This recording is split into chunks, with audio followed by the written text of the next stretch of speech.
Hi guys, this is Connie, back for some more Connie Reads. This is The Little House on the Prairie. We are on chapter 6, titled Moving In. The walls are up, Pa was saying to Ma in the morning. We'd better move in and get along as best we can without a floor or other fixins. I must build the stable as fast as I can so Pet and Patty can be inside walls too. Last night I could hear wolves howling from every direction. Seemed like, and close, too.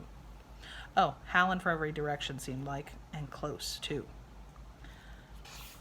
Well, you have your gun, so I'll not worry, said Ma. Yes, and there's Jack. But I'll feel easier in my mind when you and the girls have good, solid walls around you. Why do you suppose we haven't seen any Indians? Ma asked. Oh, I don't know, Pa replied carelessly. I've seen their camping places along the bluffs. They're away on a hunting trip now, I guess. Then Ma called, Girls, the sun's up, and Laura and Mary scrambled out of bed and into their clothes. Eat your breakfast quickly, Ma said, putting the last of the rabbit stew in their tin plates. We're moving into the house today, and all the chips must be out. So they ate quickly and hurried to carry all the chips out of the house. They ran back and forth as fast as they could, gathering their skirts full of chips and dumping them in a pile near the fire. But there were still chips on the ground inside the house when Ma began to sweep it with her willow bough broom. Ma limped, though her sprained ankle was beginning to get well. But she soon swept the earthen floor, and then Mary and Laura began to help her carry things into the house.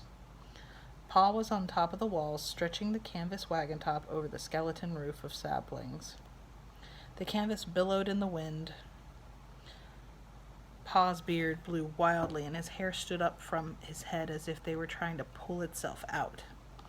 He held onto the canvas and fought it. Once it jerked so hard that Laura thought he must let go or sail into the air like a bird.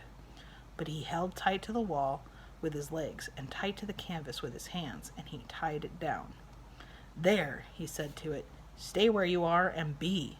Charles, Ma said. She stood with her arms full of quilts and looked up at him reprovingly. And be good, Pa said to the canvas. Why, Caroline, what did you think I was going to say? Oh, Charles, Ma said, you scallywag. Pa came right down the corner of the house. The ends of the logs stuck out, and he used them for a ladder. He ran his hand through his hair so that it stood up even more wildly, and Ma burst out laughing. Then he hugged her, quilts and all. Then they looked at the house, and Pa said, How's that for a snug house? I'll be thankful to get into it, said Ma. There was no door, and there were no windows. There was no floor except the ground and no roof except the canvas. But that house had good stout walls, and it would stay where it was. It was not like the wagon that every morning went on to some other place.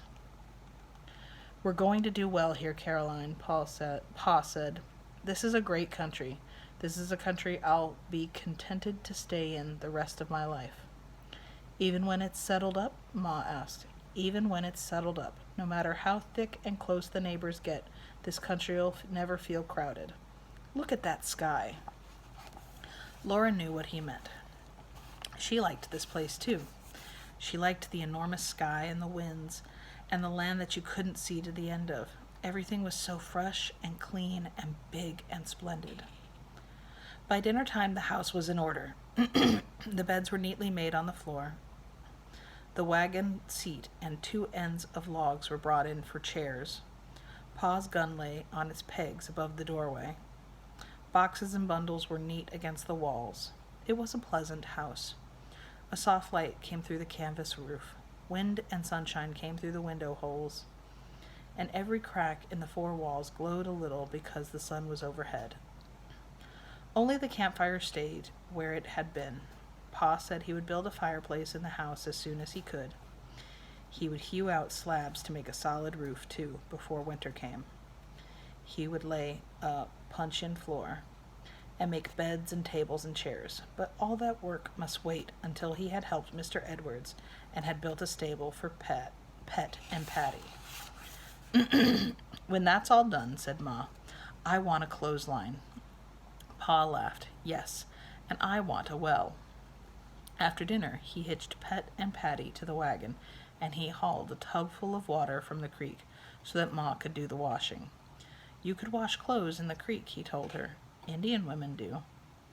If we wanted to live like Indians, you could make a hole in the roof to let the smoke out, and we'd have a fire on the floor inside the house, said Ma. Indians do. That afternoon she washed the clothes in the tub and spread them on the grass to dry. After supper they sat for a while by the campfire. That night they would sleep in the house. They would never sleep beside a campfire again. Pa and Ma talked about the folks in Wisconsin, and Ma wished she could send them a letter. But Independence was 40 miles away, and no letter could go until Pa made the long trip to the post office there. Back in the big woods, so far away, Grandpa and Grandma and the aunts and uncles and cousins did not know where Pa and Ma and Laura and Mary and baby Carrie were. And sitting there by the campfire, no one knew what might have happened in the big woods. There was no way to find out. Well, it's bedtime, said Ma. Baby Carrie was already asleep. Ma carried her into the house and undressed her, while Mary unbuttoned Laura's dress and petticoat, waist down the back. And Pa hung a quilt over the door hole. The quilt would be better than no door. Then Pa went out to bring Pet and Patty close to the house. He called back softly, "Come out here, Caroline. Look at the moon." Mary and Laura lay in their little bed on the ground inside the new house and watched the sky through the window hole to the east. The edge of the big bright moon glittered at the bottom of the window space, and Laura sat up. She looked at the great moon, sailing silently higher in the clear sky.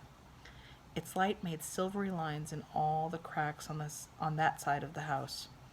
The light poured through the window hole and made a square of soft radiance on the floor. It was so bright that Laura saw Ma plainly when she lifted the quilt at the door and came in. Then Laura very quickly lay down before her Ma saw her naughtily sitting up in bed. She heard Pet and Patty whinnying softly to Pa when the faint thuds of their feet came into her ear from the floor. Then the faint thuds of their feet came into her ear from the floor. Pet and Patty and Pa were coming toward the house, and Laura heard Pa singing, "Sail on, silver moon, shed your radiance o'er the sky." His voice was like a part of the night and the moonlight and the stillness of the prairie. He came to the doorway, singing, "By the pale silver light of the moon." Softly, Ma said, "Hush, Charles, you'll wake the children." So Pa came in without a sound. Jack followed at his heels and lay down across the doorway. Now they were all inside the stout walls of their new home, and they were snug and safe. Drowsily, Laura heard a long wolf howl rising from far away on the prairie, but only a little shiver went up her backbone, and she fell asleep. And that's the end of chapter 6. Be careful with that and enjoy, please and thank you, and I will see you for the next installment. Have a great one.